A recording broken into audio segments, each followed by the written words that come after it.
Tahukah kamu bahwa tubuh kita akan mengekspresikan sejumlah cairan yang bermacam-macam? Tapi, apa sih cairan yang dimaksud dan apakah itu normal? Lalu, faktor apa aja sih yang mempengaruhinya? Pengen tahu kan? Yuk, tonton sampai habis ya. Hai semuanya, Assalamualaikum warahmatullahi wabarakatuh. Perkenalkan, kami dari kelompok 2 akan mempresentasikan tentang suatu materi. Ada yang tahu materi apa? Yap, bener banget. Sistem ekspresi. Tapi apa sih sistem ekspresi itu? Yuk kita bahas bareng-bareng. Nah, jadi ekspresi adalah proses di mana pengeluaran sisa-sisa metabolisme dari tubuh. Kelebihan air, gas, garam-garam, dan material organik diekspresikan keluar. Tetapi, substansi yang esensial untuk fungsi tubuh disimpan. Nah, zat yang dikeluarkan biasanya dalam bentuk terlarut dan diekspresikan melalui suatu proses filtrasi selektif. Selain itu, ada juga yang dinamakan osmoregulasi. Apa sih osmoregulasi itu? Nah, osmoregulasi berhubungan erat dengan sistem ekspresi.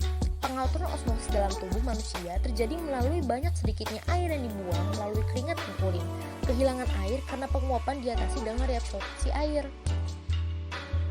Lalu, ada apa sajakah alat tubuh manusia yang dapat mengekspresikan sistem metabolisme? Yang pertama, ada ginjal.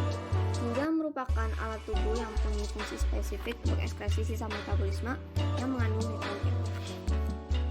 Ginjal mengendalikan potensial air pada darah yang melewatinya.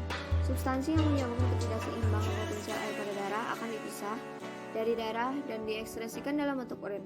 Misalnya, nitrogen hasil pemecahan asam amino dan asam nukleat. Lalu ada proses pembentukan urin. Proses pembentukan urin dalam ginjal dapat dibagi menjadi 3 tahap, yaitu filtrasi, penyaringan, reabsorpsi, penyerapan kembali, dan augmentasi, pengawatan kembali. Yang pertama, filtrasi atau penyaringan. Filtrasi terjadi di kapsul Bowman dan glomerulus. Proses filtrasi, ketika darah masuk ke glomerulus, tekanan darah menjadi tinggi sehingga mendorong air dan komponen-komponen yang tidak dapat larut melewati pori-pori endotelium papilar glomerulus dan kemudian menuju membran dasar dan melewati lempeng filtrasi lalu masuk ke dalam ruang kapsul Bowman. Yang kedua ada reabsorpsi atau penyerapan kembali. Reabsorpsi terjadi di tubulus contortus proximal, lengkung Henle, dan sebagian tubulus contortus distal. Yang ketiga ada augmentasi. Augmentasi atau pengumpulan. Urin sekunder dari tubulus contortus distal akan turun menuju tubulus pengumpat. Yang kedua ada paru-paru. Ekstrak dari paru-paru adalah CO2 dan H2O yang dihasilkan dari proses pernapasan. Proses pengangkutan CO2 telah dibicarakan dalam sistem pernapasan. Pada prinsipnya, pengangkutan CO2 terjadi melalui 3 cara, yaitu terlalui dalam plasma darah 7-10% berkaitan dengan hemoglobin 20% dan dalam bentuk ion HCO3- 70% melalui proses berantai yang disebut pertukaran klorida.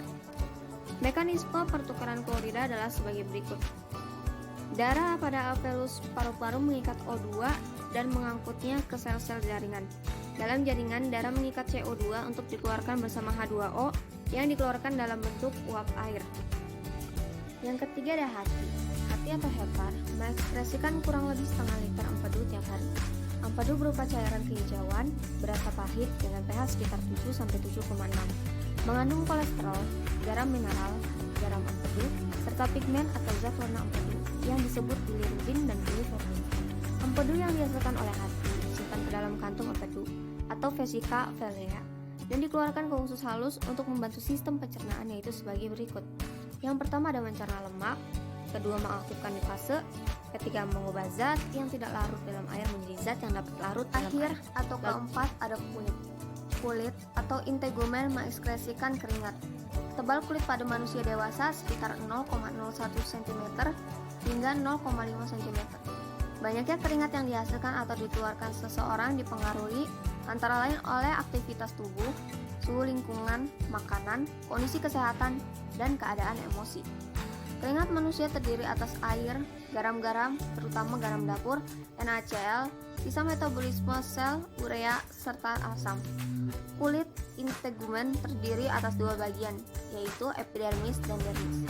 Yang pertama ada epidermis atau bagian kulit ari.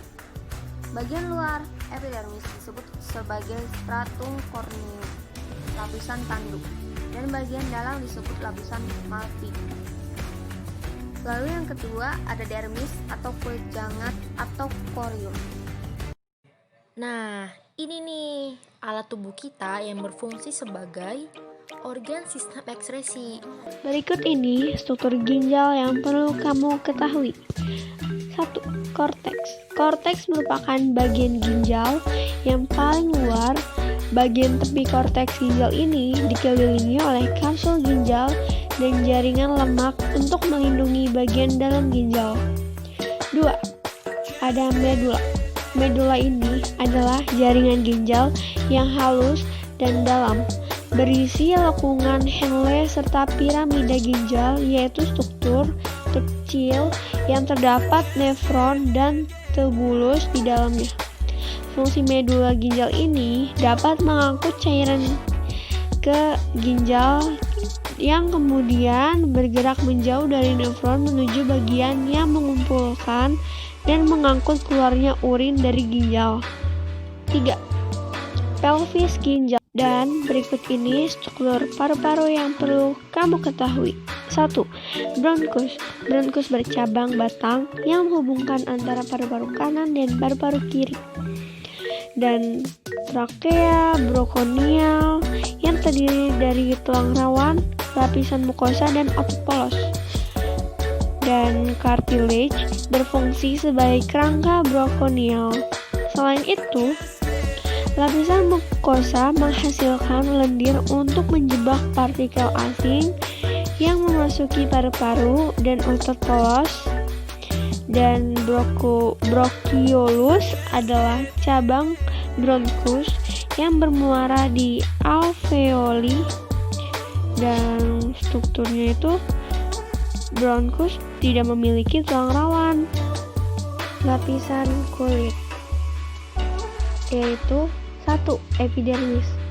Salah satu lapisan anatomi kulit ini adalah bagian kulit yang terluar di bagian tubuh manusia, dan manusia dapat menghasilkan sekitar 500 juta sel kulit mati tiap harinya, yang menyebabkan kulit paling luar ini dipenuhi oleh sekitar 25-30 lapisan kulit mati.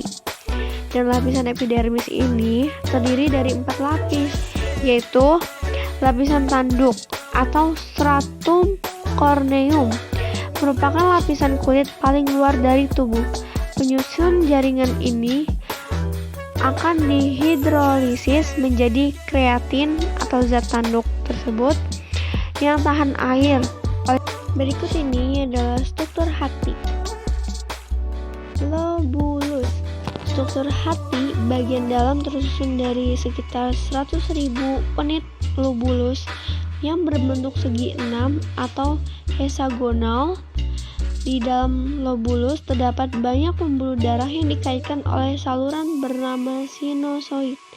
Sinusoid ini terdiri dari 2 macam sel utama, yaitu sel Kupfer dan hepatosit. Sel Kupfer berperan dalam menyaring sel darah merah, sementara itu hepatosit adalah sel yang berperan dalam hampir semua fungsi hati.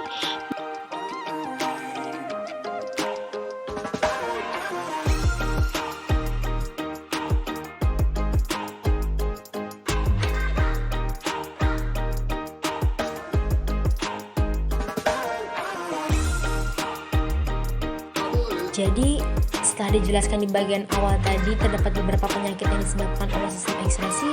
Kalau gitu, ada nggak ya teknologi dalam pemecahan masalahnya? Tentu ada. Contohnya seperti pada gambar di sebelah kiri bagian atas terdapat proses transplantasi ginjal, pada bagian sebelah kiri bawah terdapat proses cangkok kulit, sedangkan pada gambar kanan atas terdapat hemodialisis atau yang biasa kita kenal dalam cuci darah menggunakan mesin dialisis. Sedangkan pada gambar sebelah kanan bawah terdapat alat ureterorenoskopi. Tapi alat ureterorenoskopi itu buat apa sih? Nah, jadi alat ini berfungsi sebagai pemecah pada batu ginjal, seperti pada gambar yang sebelah kiri ya.